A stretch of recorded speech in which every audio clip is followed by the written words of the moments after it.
Hello guys, welcome back to my channel. আজকের ভিডিওতে যে টপিকটা নিয়ে ডিসকাশন করব সেটা হচ্ছে ডাইরেক্ট ট্যাক্স কোড। তো আমাদের নির্মলা সীতারামন, যিনি ফাইন্যান্স মিনিস্টার আছেন, উনি যে কথাটা বলেছেন সেটা হচ্ছে ইনকাম ট্যাক্সের দিন এবার শেষ, এরপরে আমরা নিয়ে আসছি ডাইরেক্ট ট্যাক্স কোড। তো ডাইরেক্ট ট্যাক্স কোড বিষয়টা কি, সেই বিষয়টা নিয়ে একটু ডিসকাশন করব।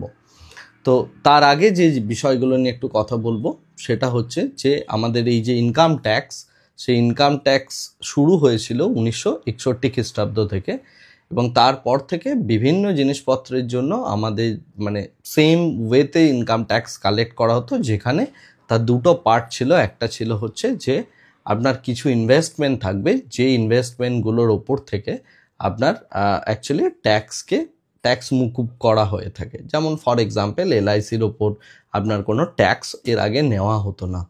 বাট এই ডাইরেক্ট ট্যাক্স কোড আসার পর যে বিষয়টা হবে, যে কোনো রকম সোর্স অফ ইনকাম যদি আপনার থাকে, তার ওপরে কিন্তু বেশ বড় রকম একটা ট্যাক্স অ্যালোকেট করা হবে। সেটা এলআইসি ইনকাম হতে পারে, সেটা যে কোনো রকমের ইনকামের ওপর হতে পারে। তো আপনার টোটাল ডিডাকশন অন সোর্স অর্থাৎ টিডিএস এবং টিসিএস, এই দুটো জিনিসেই কিন্তু আমরা দেখতে পাবো যে ট্যাক্স কালেক্ট করবে গভর্নমেন্ট এর পর থেকে। সেকেন্ড যে বিষয়টা সেটা হচ্ছে যারা খুব বড় লোক বা যাদের ইনকামটা অনেক বেশি, তাদের ওপর এর আগে দেওয়া হতো 30%-এর কাছাকাছি ট্যাক্স। তো সেই 30% ট্যাক্সটাকে বাড়িয়ে এরপরে করা হবে 35%-এর মতো।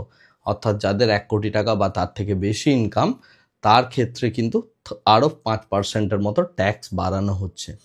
এছাড়া আরও যে জিনিসটা ইম্পর্টেন্ট সেটা হচ্ছে শেয়ার বাজার। আমরা যারা শেয়ার বাজার করি তাদের জন্য যে বিষয়টা ইম্পর্টেন্ট সেটা হচ্ছে যে এসটিটি চার্জেস হয়তো চলে যাবে।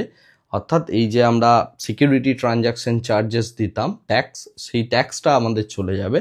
তার বদলে আমাদের যে ট্যাক্স থাকবে সেটাকে গভর্নমেন্ট যেটা চাইছে সেটা হচ্ছে যে যেরকম ইনকাম লেভেলে পড়ছে বা যে আমাদের নতুন ট্যাক্সের যে রুলের মধ্যে পড়ছে, সেই রুল অনুযায়ী তাকে কিন্তু যে কোনো রকম শেয়ার বাজারের ইনকামের ওপর পয়সা দিতে হবে। এবং সেক্ষেত্রে যেটা ধারণা করা যাচ্ছে সেটা হচ্ছে লং টার্ম ক্যাপিটাল গেন এবং শর্ট টার্ম ক্যাপিটাল গেন, এই দুটো ট্যাক্সকেই তুলে দিয়ে একটা সিঙ্গেল ট্যাক্স নিয়ে আসা হবে শেয়ার বাজারের ইনকামের ওপর। এবং সেটার কিন্তু পরিমাণটা যথেষ্ট বড় হতে চলেছে। এক্সপেক্ট করা হচ্ছে সেটা অলমোস্ট ওই 30-35%-এর কাছাকাছিই দাঁড়াবে। নাম্বার ওয়ান, এটা কিন্তু মার্কেটের জন্য অনেকটা নেগেটিভ নিউজ বলা যেতে পারে।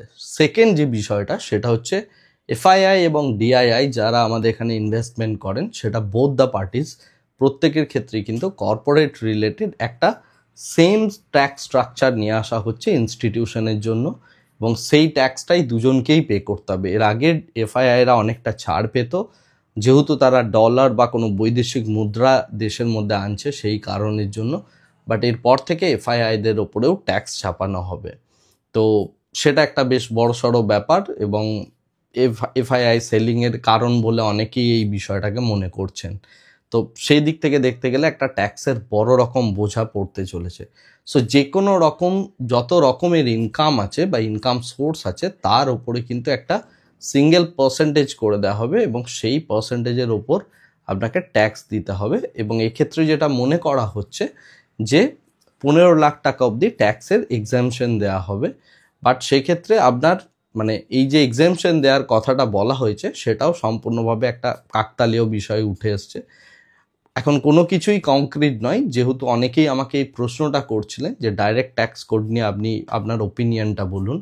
তো আমার ওপিনিয়ন এটাই, আমার সবসময়ের যে ওপিনিয়নটা থাকে সেটা হচ্ছে গভর্নমেন্ট সবসময়, যে কোনো গভর্নমেন্ট, সে সবসময় যে কোনো দেশের যে কোনো গভর্নমেন্ট সবসময় নিজের দেশের যে জনগণ আছে তার থেকে একটা হিউজ পরিমাণ ট্যাক্স কালেক্ট করে থাকে। এবং সেটা যে কোনো জায়গা থেকে, আপনি সকালবেলায় ঘুম থেকে উঠে ফ্যান চালাতে যাচ্ছেন বা ফ্যান বন্ধ করছেন, ইলেকট্রিসিটি তার উপরে ট্যাক্স, ব্রাশ করতে যাচ্ছেন টুথপেস্ট তার উপরে ট্যাক্স, প্রত্যেকটা জিনিসের মধ্যে কিন্তু ট্যাক্সে আমরা জর্জরিত। আমরা অনেকেই মনে করি যে আমরা ইনকাম ট্যাক্স দিচ্ছি না বা এটা দিচ্ছি না সেটা দিচ্ছি না, বাট আপনি যদি দেখেন সমস্ত জায়গাতেই কিন্তু একটা ট্যাক্সের মানে বন্ধনে আমরা প্রত্যেকেই জড়িয়ে রয়েছি। এর আগে ছিল হচ্ছে ভ্যাটের পর এসছে জিএসটি, রাইট? তো এরমভাবে প্রোডাক্টের উপরেও যেমন ট্যাক্স আছে, সেরকম ইনকাম ট্যাক্সের এই যে ডাইরেক্ট ট্যাক্সের যে সরলীকরণ করা হবে, গভর্নমেন্ট যে কথাটা বলছে, ডেফিনেটলি বিষয়টা সরলীকরণ হতে পারে, but it will become a very difficult situation for, মানে আমাদের মতো যারা জনগণ আছেন আমাদের প্রত্যেকের ক্ষেত্রেই এটা আরও বেশি ডিফিকাল্ট হতে যাবে। আমাদের পকেট কাটবে, পাতি বাংলা ভাষায় আরও বেশি পরিমাণে পকেট কাটবে, এবং এই ট্যাক্সের বোঝা সম্ভবত সামনের বাজেটেই আপনার পকেট কাটার জন্য আসছে।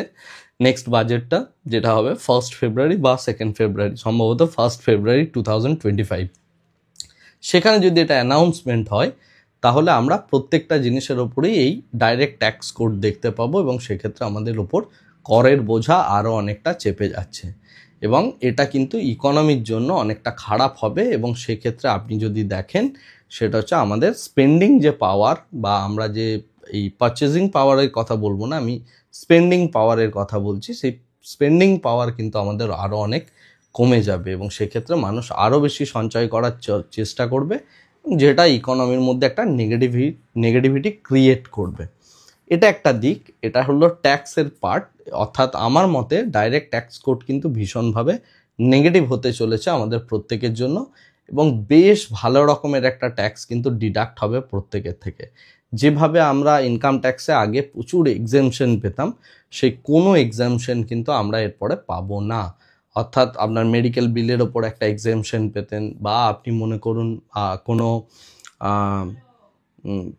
কি বলে ওটাকে, মানে আপনি হয়তো কিছু একটা ইনভেস্টমেন্ট করেছেন, সে ফর এক্সাম্পল এলআইসি ইনভেস্টমেন্টে আপনি ট্যাক্স পুরোপুরিভাবে ছাড় হতো, তো সেই বিষয়গুলো কোনোটাই হবে না। এরপর থেকে আপনি প্রত্যেকটা জিনিসের ওপরেই কিন্তু ট্যাক্স দিতে হবে, এবং এক্সেমশন বিষয়টাকে সম্পূর্ণভাবে তুলে দেওয়া হচ্ছে। তো এই বিষয়গুলো যদি হয়ে যায় তাহলে ডেফিনেটলি আপনি বুঝতেই পাচ্ছেন যে কতটা পরিমাণ রেভিনিউ গভর্নমেন্ট জেনারেট করার জন্য এই বিষয়গুলো বা এই পদক্ষেপগুলো নিচ্ছে। যাই হোক, এটা গেল হচ্ছে ট্যাক্সের ব্যাপার। কিন্তু এক্ষেত্রে যেটা মেইন বিষয়, সেটা হচ্ছে পুরনো ইনকাম ট্যাক্সের রুলেও ছিল এবং নতুন ইনকাম ট্যাক্সের রুলেও এসছে যে পলিটিক্যাল পার্টির উপর কোনো ট্যাক্স নেওয়া হবে না, বা যারা নেতা মন্ত্রী ইত্যাদির ওপর যদি কেউ চাঁদা দেয় তার উপরে কোনো ট্যাক্স নেই, রাইট? তো এটা তো নর্মাল ব্যাপার, মানে আমি আমার নিজের ওপরে কি করে ট্যাক্স চাপাতে পারি, তাই না? তো বিষয়টা হচ্ছে এরকমই একটা ব্যাপার। এনিওয়ে, এটা গেল ট্যাক্সের পার্ট। এই ট্যাক্সের পার্টটার জন্য অনেকে মনে করছেন যে শেয়ার বাজার হয়তো ফল করছে, কারণ এত কর যদি চাপে লোকে আর ইনভেস্টমেন্ট করতে পারবেন না বা চাইবেন না। বাট এই ছাড়াও আরেকটা খারাপ খবর দিই, যে খারাপ খবরটা ইন্ডিয়ান এক্সপ্রেসে ছাপানো হয়েছে। এটা অনেকের জন্য খারাপ খবর, অনেকে বলতে পারেন ভালো খবর। তো বিষয়টা হচ্ছে অনেকটা এরকম, ইন্ডিয়ান এক্সপ্রেসে একটা নিউজ এসছে এবং সেখানে বলা হচ্ছে যে সেবি যে সমস্ত রুলগুলো অ্যাপ্লাই করেছে আমাদের এফএনও ট্রেডিংয়ের ওপর, এই রুলগুলো অ্যাপ্লাই হয়ে যাওয়ার পর যদি দেখা যায় যে এফএনওর মধ্যে ভলিউম কমছে না, বা আরও বেশি বেশি ট্রানজ্যাকশন হচ্ছে এবং এফএনওতে প্রচুর পরিমাণে রিটেলার আরও ট্রেড করছে, তাহলে সেবি আরেকটা নতুন রুল আনবে। সেটা হচ্ছে কি, যে যারা যোগ্য এফএনও করা তারাই কেবলমাত্র এফএনও ট্রেডিং করতে পারে। এটা আমার কথা নয়, এটা ইন্ডিয়ান এক্সপ্রেসে ছাপানো একটা আর্টিকেলের, মানে নিউজের সোর্স থেকে আমি বলছি, এবং সেই সোর্সটা দিয়েছে হচ্ছে, মানে সেই নিউজ আর্টিকেলটার সোর্স হচ্ছে আবার এনএসসির কয়েকজন পার্সন, যারা ওনারা এনএসসির পদাধিকারী, রাইট? তো বিষয়টা হচ্ছে অনেকটা এরকম যে এরপর থেকে সেবি একটা এক্সাম কন্ডাক্ট করবে, সেই এক্সামের মধ্যে যারা পাস করবেন তারাই কেবলমাত্র এফএনও ট্রেডিং করতে পারবেন, রাইট? অর্থাৎ একদিক থেকে যেমন এফএনওর ক্ষেত্রে আমি প্রথমেই যেটা করলাম অ্যাজ এ রেগুলেটর, সেটা হচ্ছে যে আমি প্রথমেই এফএনওর ওপরে পয়সার ধাক্কাটাকে বাড়িয়ে দিলাম। অর্থাৎ এফএনও ট্রেডিং করতে গেলে বড় ক্যাপিটাল লাগবে, সেটাকে বাড়িয়ে দিলাম। এরপরে একটা নলেজের ক্রাইটেরিয়াও অ্যাড করা হবে, যাতে নর্মাল যারা রিটেলার আছে, যাদের এফএনওর কোনো বুদ্ধি নেই বা যারা পড়াশোনা করেনি, এফএনওটা জানেন না, তারা যাতে ট্রেড না করতে পারেন। এবং এফএনও ট্রেডিং করতে গেলে ওই এক্সামটা দিতে হবে, এবং সেই এক্সামটার পর সেই এক্সামটায় পাস করলে তারপরে আপনি এফএনওর জন্য এলিজেবল হবেন। তো এইরকমই কিছু রুলস এবং রেগুলেশনস নিয়ে সেবি অ্যাকচুয়ালি এরপরে নেক্সট লেয়ার অফ রেগুলেশন আনতে চলেছেন এফএনওর জন্য। তো যাই হোক, 20 তারিখ থেকে এফএনওর যে লট সাইজ ছিল সেটা শেষ, তার সাথে সাথে আমরা নতুন লট সাইজ দেখতে পাবো, এবং নতুন লট সাইজ দেখার সাথে সাথে উইকলি এক্সপায়ারিও শেষ, এবং এরপরে নেক্সট ইয়ারের দিকে সম্ভবত এই এক্সামটা এলে তারপরে আমাদের এফএনও মার্কেট আরও বেশি স্ট্রং হবে বলে আমি মনে করি। Strong in the sense weak player বেরিয়ে যাবে, বাট পয়সা বানানোটা অনেক বেশি ডিফিকাল্ট হতে পারে এফএনও ট্রেডিং থেকে। স্টিল যে level of algo Indian trading মানে ইন্ডিয়ান ট্রেডিং এনভায়রনমেন্টে বা ইন্ডিয়ান সিস্টেমে কাজ করছে বা যত অ্যাক্টিভিটি হচ্ছে, এটা হচ্ছে হিউজ এবং এর পরিমাণ দিন দিন বাড়ছে। তো সেটা যদি বাড়তে থাকে তাহলে আমার মনে হয় না খুব বেশি ডিফিকাল্ট হবে বলে। এবং যারা এফএনও ট্রেডার আছেন, প্রথম দিকে যদি এরকম এক্সাম কন্ডাক্ট করা হয় তাহলে একটা হিউজ পরিমাণে এক্সামের মানে কি বলবো বড় লাইনও পড়বে, কারণ প্রচুর লোক এফএনও ট্রেডিং করেন। এনিওয়ে, তো এই হচ্ছে আজকের বিষয়। আগামীকাল মার্কেট বন্ধ। আগামীকাল থেকে আমি ঠিক করছি একটা নতুন টাইপের টপিক নিয়ে ডিসকাশন করব, এবং সেটা হচ্ছে কিছু সেক্টর, কারণ মার্কেট এবার ধীরে ধীরে ফল করছে। এই মুহূর্তে নয়, পরবর্তীকালে একটা সময় পর গিয়ে মার্কেট একটা বেশ ভালো রকম লিউক্রেটিভ ভ্যালুয়েশনে আসবে।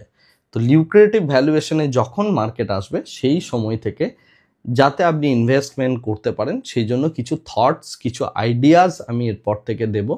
অর্থাৎ সেক্টর ওয়াইজ বিভিন্ন সেক্টরের যে বিজনেসগুলো আছে সেই বিজনেসগুলো কিভাবে চলছে বা সেই বিজনেসগুলোর মধ্যে কি কি প্রবলেম আসতে পারে, গ্রোথ স্টোরিটা কি হতে পারে, সেই বিষয়গুলো নিয়ে অ্যাকচুয়ালি আমি এরপরে ডিসকাশন করব। কারণ মার্কেটের এই ফল যেটা কন্টিনিউ হচ্ছে এটা তো চলছেই, এবং এটা আমার ধারণা আরও কিছুদিন চলবে, মানে বেশ বড় একটা পিরিয়ড ধরে চলবে। তো সেটা নিয়ে আমি আর ডিসকাশন করছি না, কারণ আপনাদের অনেকের পোর্টফোলিও রেড হয়ে আছেন, অনেকেই বলেন ভয় পাচ্ছেন ইত্যাদি ইত্যাদি বিভিন্ন বিষয়। তো সেই বিষয়গুলো নিয়ে আমি আর ডিসকাশন করছি না।